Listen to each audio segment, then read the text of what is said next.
What's up, y'all? So in today's video we're going to be doing these viral flip over Fulani braids. I've been so obsessed with this style just because of how versatile but out of the way it looks. This look was sponsored today by Curlsqueen, so they sent me out the 24-inch NaturalDeepWave human bulk hair. And I also used 2 packs of models glance formation pre-stretch braiding hair in 60 inches. Just went ahead and pre-sectioned everything out because I am going to be doing my hair in between work. I have the front and cornrows, and then I have my brick layer set up in the back of my head. The back is going to be box braids, the front are going to be the flip over Fulani braids. So I'm just going to tie up that front in a bun just to keep it out of the way. Speed through the back because I have tons of videos on my channel of how to do knotless boho braids. If you want a more in-depth video, I definitely will link that down below. Those of you that aren't familiar with brick layer, you definitely can go back and watch a few of my videos to get more familiar with it. But long story short, section out in rows already, so the only thing that I have to do is take down each row and take my boxes from that. It just makes it a whole lot easier to stagger so that the braids fall in between each other rather than on top of each other. It makes the look a lot more flatter and neater looking.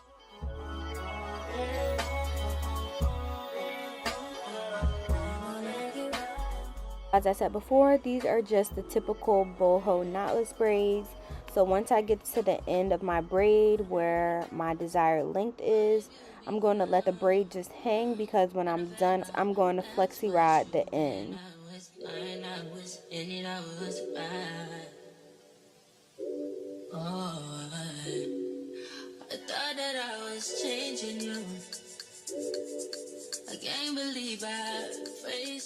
Once I finished the box braids in the back, I moved on to the Fulani braids. And here in this section, I am doing my 6 feed-in cornrows going diagonally. For those of you that aren't beginners, this is really just your typical feed-in cornrow. The only difference is we're adding the human hair to make it boho. Also, I didn't want my cornrows to be too bulky or thick, so I started off braiding with my natural hair and then just gradually fed in small pieces to thicken up the braid. Honestly, off the top of my head, don't remember how many pieces of braiding hair I used per braid, but if I had to guesstimate, I'd say maybe about 5 pieces, and I used about 4 or 5 pieces of the human bulk hair per braid.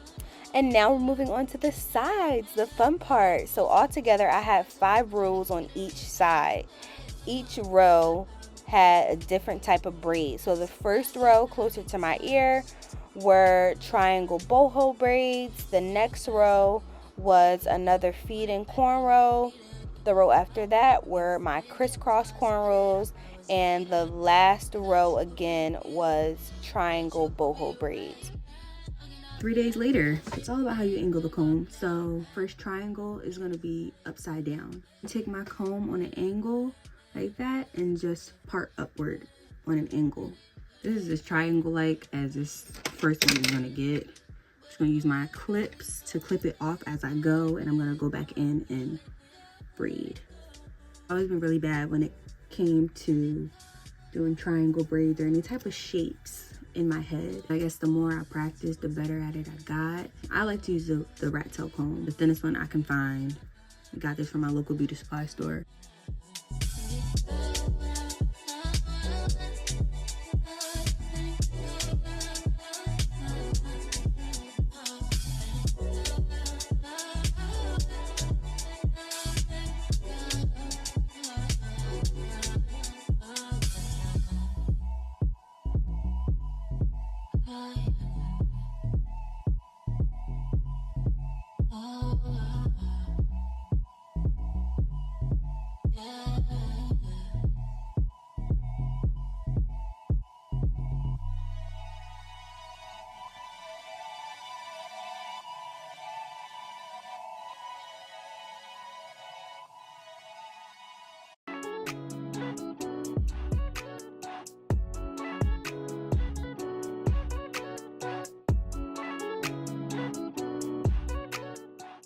And this is what the finished product is giving. Moving on to my crisscross cornrows. So my 2 rows right here are going to be the crisscross braids. Split these 2 sections into 4 sections. So this section is going to get split in half that way, and the same thing for the top section. Just making sure that the part from my first section lines up with the part from this section. I'm gonna put my comb in the middle of the part just as a guide and just part up. Now they're even. Think of opposites. So if I'm using the front half of my bottom section, I am then going to use the back half of my top section. I'm gonna do it as a regular feeding cornrow. Now once I get to the end of that first section, I am then going to connect that braid to my back section on the top. Pretty much once everything's done, this is how it should look. After you finish this section, you're going to do the same exact thing with the 2 halves you have left. Finally, it took me 4 days to get this whole head done in between going to work. Looks so clean and nice.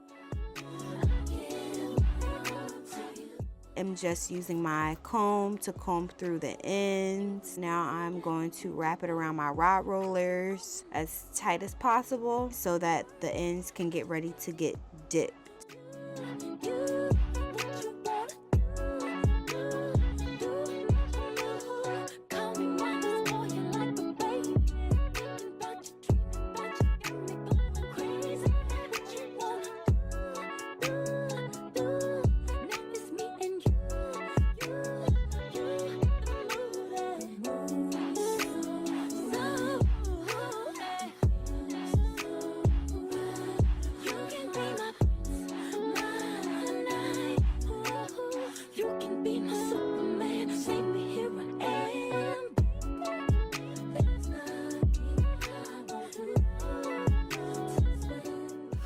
I'm going to use my hair polisher mist to give it that finishing shine.